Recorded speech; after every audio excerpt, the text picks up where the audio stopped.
ನಮಸ್ಕಾರ ವೀಕ್ಷಕರೇ. ಚೀಲದಲ್ಲಿ ಪುಸ್ತಕಗಳಿವೆ, ಕಣ್ಣಿನಲ್ಲಿ ಕನಸುಗಳಿವೆ, ಹೃದಯದಲ್ಲಿ ಭವಿಷ್ಯದ ಪಾಠಗಳಿವೆ. ಸ್ನೇಹಿತರೆ, ಶಿಕ್ಷಣ ಅನ್ನೋದು ಒಂದು ಮಗುವಿನ ಭವಿಷ್ಯವನ್ನು ಮಾತ್ರವಲ್ಲ, ಒಂದು ದೇಶದ ಭವಿಷ್ಯವನ್ನೇ ರೂಪಿಸುವ ಶಕ್ತಿ ಇದೆ. ಆದರೆ ಕರ್ನಾಟಕದ ಶಿಕ್ಷಣದಲ್ಲಿ ನಿಜವಾಗಿ ಏನಾಗ್ತಿದೆ ಗೊತ್ತಾ? ಸರ್ಕಾರಿ ಶಾಲೆಗಳ ಸ್ಥಿತಿ, ಖಾಸಗಿ ಶಾಲೆಗಳ ದರೋಡೆ, ಗ್ರಾಮ ನಗರಗಳ ಅಸಮಾನತೆ, ಈ ಎಲ್ಲ ವಿಚಾರಗಳನ್ನು 2025ರವರೆಗೆ ಪಾಯಿಂಟ್ ಬೈ ಪಾಯಿಂಟ್ ನೋಡೋಣ. ಜೊತೆಗೆ ಬೆಳವಣಿಗೆಗಳನ್ನು ಕೂಡ ತಿಳಿದುಕೊಳ್ಳೋಣ. ಅದಕ್ಕೂ ಮುನ್ನ ನೀವು ನಮ್ಮ ಚಾನಲ್ಗೆ ಹೊಸಬರು ಆಗಿದ್ದಲ್ಲಿ ತಪ್ಪದೇ ಸಬ್ಸ್ಕ್ರೈಬ್ ಮಾಡಿಕೊಂಡು ಸಪೋರ್ಟ್ ಮಾಡಿ ಅಂತ ಹೇಳ್ತಾ ಬನ್ನಿ, ತಡ ಮಾಡೋದು ಬೇಡ, let's get in the video. ಸರ್ಕಾರಿ ಶಾಲೆಗಳ ಅವ್ಯವಸ್ಥೆ. ವೀಕ್ಷಕರೇ, ಸರ್ಕಾರಿ ಶಾಲೆಯ ವ್ಯವಸ್ಥೆ ಅಂಡ್ ಅವ್ಯವಸ್ಥೆ ಅವೆರಡೂ ಇದೊಂದು ವಿಷಯದಲ್ಲಿ ಒಂದೇ ಅಂದರೂ ತಪ್ಪಾಗುವುದಿಲ್ಲ. ನೋಡಿ, ಒಂದು ಕಡೆ ಈ ಗ್ರಾಮೀಣ ಕರ್ನಾಟಕದ ಹಲವಾರು ಸರ್ಕಾರಿ ಶಾಲೆಗಳು ಈಗ ಮುಚ್ಚಲ್ಪಡ್ತಾ ಇದ್ದಾವೆ. ಕಾರಣ ವಿದ್ಯಾರ್ಥಿ ಸಂಖ್ಯೆಗಳ ಕೊರತೆ, ಇನ್ನೊಂದು ಕಡೆ ಶಿಕ್ಷಕರ ಕೊರತೆ, ಮೂಲ ಸೌಕರ್ಯದ ಕೊರತೆ, ಮಕ್ಕಳಿಗೆ ಶೌಚಾಲಯದ ಕೊರತೆ, ಕುಡಿಯುವ ನೀರಿನ ಕೊರತೆ. ಒಬ್ಬ ಶಿಕ್ಷಕನೇ ಎಲ್ಲ ವಿಷಯನ ಕಲಿಸುವ ಸ್ಥಿತಿಗೆ ನಮ್ಮ ಸರ್ಕಾರಿ ಶಾಲೆಗಳು ಬಂದು ತಲುಪಿವೆ ಎನ್ನಬಹುದು. ಇವೆಲ್ಲವೂ ಕೂಡ ಹೈಟೆಕ್ ಮಟ್ಟದ ಸೌಲಭ್ಯಗಳು ಅಲ್ಲ. ಒಂದು ಶಾಲೆಯಲ್ಲಿ ಇರಬೇಕಾದ ಬೇಸಿಕ್ ಸೌಲಭ್ಯಗಳು 2025ರವರೆಗೂ ಕೂಡ ಪೂರ್ಣಗೊಂಡಿಲ್ಲ. ಇದು ನಮ್ಮ ಸರ್ಕಾರಿ ಶಾಲೆಗಳ ಅವ್ಯವಸ್ಥೆ ಅಥವಾ ವ್ಯವಸ್ಥೆ. ಖಾಸಗಿ ಶಾಲೆಗಳ ಏರಿಕೆ. ಇದರ ನಡುವೆ ಖಾಸಗಿ ಶಾಲೆಗಳು ನಗರದಲ್ಲಿ ಮಶ್ರೂಮ್ ರೀತಿಯಲ್ಲಿ ಬೆಳೆಯುತ್ತಿವೆ. ಆದರೆ ಫೀಸಿನ ದರೋಡೆ ಪೋಷಕರ ಮೇಲೆ ದೊಡ್ಡ ಹೊರೆಯನ್ನೇ ಹೋರಿಸಿವೆ ಅಂದ್ರೂ ತಪ್ಪಾಗಲ್ಲ. ಶಿಕ್ಷಣ ಎನ್ನುವುದು ಇಲ್ಲಿ ವ್ಯಾಪಾರದ ರೀತಿ ಮಾರ್ಪಾಡಾಗಿ ಬದಲಾಗಿ ಬಿಟ್ಟಿದೆ. ಪ್ರೈವೇಟ್ ಸ್ಕೂಲ್ಗಳು ಶುರು ಮಾಡ್ತಾ ಇರೋರು ಸಹ ಬೇರೆ ಯಾರೂ ಅಲ್ಲ, ಈ ಗೌರ್ಮೆಂಟ್ ಸ್ಕೂಲ್ ನಡೆಸ್ತಾ ಇರುವಂತ ರಾಜಕಾರಣಿಗಳು ಸಾಲು ಪ್ರೈವೇಟ್ ಸ್ಕೂಲ್ಗಳನ್ನು ತೆರೆದು ಬಿಟ್ಟಿದ್ದಾರೆ.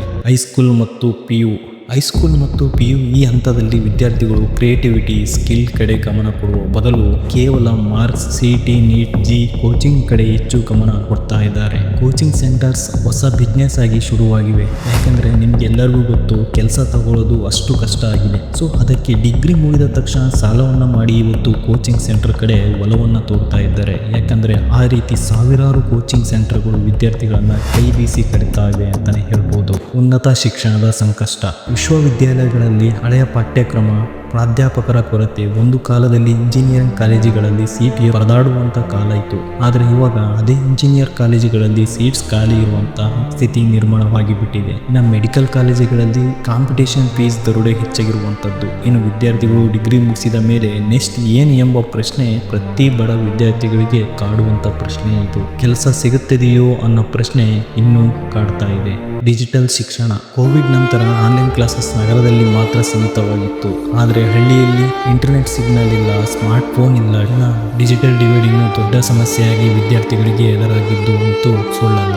ಭಾಷಾ ನೀತಿ ಮತ್ತು ಕನ್ನಡ ಮೀಡಿಯಂ ಸ್ಕೂಲ್ಸ್ ಒಂದು ಕಡೆ ಕುಸಿತ ಹೋಗ್ತಾ ಇವೆ. ಕನ್ನಡ ಸ್ಕೂಲ್ಗಳಲ್ಲಿ ಓದುವಂತ ಕನ್ನಡ ಮೀಡಿಯಂ ವಿದ್ಯಾರ್ಥಿಗಳಿಗೆ ಈ ಶಿಕ್ಷಣವೇ ಬೇಡ, ನಾವು ನಮ್ಮ ಕರ್ನಾಟಕ ರಾಜ್ಯದಲ್ಲಿ ನಮ್ಮ ಮಾತೃಭಾಷೆಯಲ್ಲಿ ವಿದ್ಯಾನ ಕಲಿತರೂ ಸಹ ಒಂದು ಕಸ ಗೂಡಿಸೋ ಕೆಲಸ ಕೂಡ ಸಿಗೋದು ಬಹಳ ಕಷ್ಟ ಅಂತ ಎಲ್ಲ ವಿದ್ಯಾರ್ಥಿಗಳು ಸಹ ಗೊತ್ತಾಗ್ಬಿಟ್ಟಿದೆ. ಇನ್ನು ಪೇರೆಂಟ್ಸ್ ಇಂಗ್ಲಿಷ್ ಕಡೆ ಹೆಚ್ಚು ಆದ್ಯತೆಯನ್ನು ಕೊಡ್ತಿದ್ದಾರೆ. NEP ಪ್ರಕಾರ ಮದರ್ ಟಂಗ್ ಮೇಲೆ ಹೆಚ್ಚು ಗಮನ ಶಾಲೆಗಳಲ್ಲಿ ಹರಿಸಬೇಕು ಅಂತ. ಆದರೆ ಇದನ್ನ ಜಾರಿಗೆ ತಂದಿದ್ದು ಆಗಲಿ, ಹಾಗೆ ಇದನ್ನ ಇಂಪ್ಲಿಮೆಂಟ್ ಮಾಡಿದ್ದು ಸಹ ಬರೀ ಮಾತಿನಲ್ಲಿ ಭಾಷಣದಲ್ಲಿ ಮಾತ್ರ ಅಷ್ಟೇ. ಶಿಕ್ಷಕರ ಸಮಸ್ಯೆಗಳು. ಥೌಸಂಡ್ಸ್ ಆಫ್ ಪೋಸ್ಟ್ ಖಾಲಿ ಇದ್ರೂ ಸಹ ಶಿಕ್ಷಕರ ನೇಮಕಾತಿಯಂತೂ ಒಂದು ತಲೆಮಾರಿನ ಜನಾಂಗದವರು ಕಾಲ ಕಳೆದರೂ ಸಹ ಯಾವುದೇ ಶಿಕ್ಷಕರ ನೇಮಕಾತಿಗೆ ಆದ್ಯತೆ ನೀಡುತ್ತಿಲ್ಲ. ಅದರ ಬದಲಾಗಿ ಗೆಸ್ಟ್ ಟೀಚರ್ ತಗೊಳ್ತಾ ಇದ್ದಾರೆ. ಅವರಿಗೆ ಕೊಡೋ 10,000 ಕೂಡ 6 ತಿಂಗಳಿಗೂ 1 ವರ್ಷವಾದರೂ ಸಹ ವೇತನ ಸರಿಯಾದ ರೀತಿಯಲ್ಲಿ ತಲುಪ್ತಾ ಇಲ್ಲ. ಟೀಚರ್ಸ್ಗಳು ಬೋಧನೆಗಿಂತ ಪೇಪರ್ ವರ್ಕ್ನಲ್ಲಿ ಹೆಚ್ಚು ಸಮಯ ಕಳೆಯುತ್ತಿದ್ದಾರೆ ಅಂತಾನೆ ಹೇಳಬಹುದು. ಸರ್ಕಾರದ ಯೋಜನೆಗಳು. ಇನ್ನು ಸರ್ಕಾರದ ಯೋಜನೆಗಳು ಯಾವಿದ್ರೂ ಸಹ ಎಕ್ಸಾಂಪಲ್ ನೆನಪಿರಲಿ, NEP 2020 mid day meal, free laptop, smart class rooms, ಈ ಯೋಜನೆಗಳಿದ್ದವು. ಅದು ಕೂಡ ಗ್ರೌಂಡ್ ಲೆವೆಲ್ ತನಕನೂ ಎಲ್ಲರಿಗೂ ತಲುಪುತ್ತಿಲ್ಲ. 2025 ವರೆಗಿನ ಬೆಳವಣಿಗೆ. ಆದರೆ ಬೆಳವಣಿಗೆ ಕೂಡ ಇದೆ.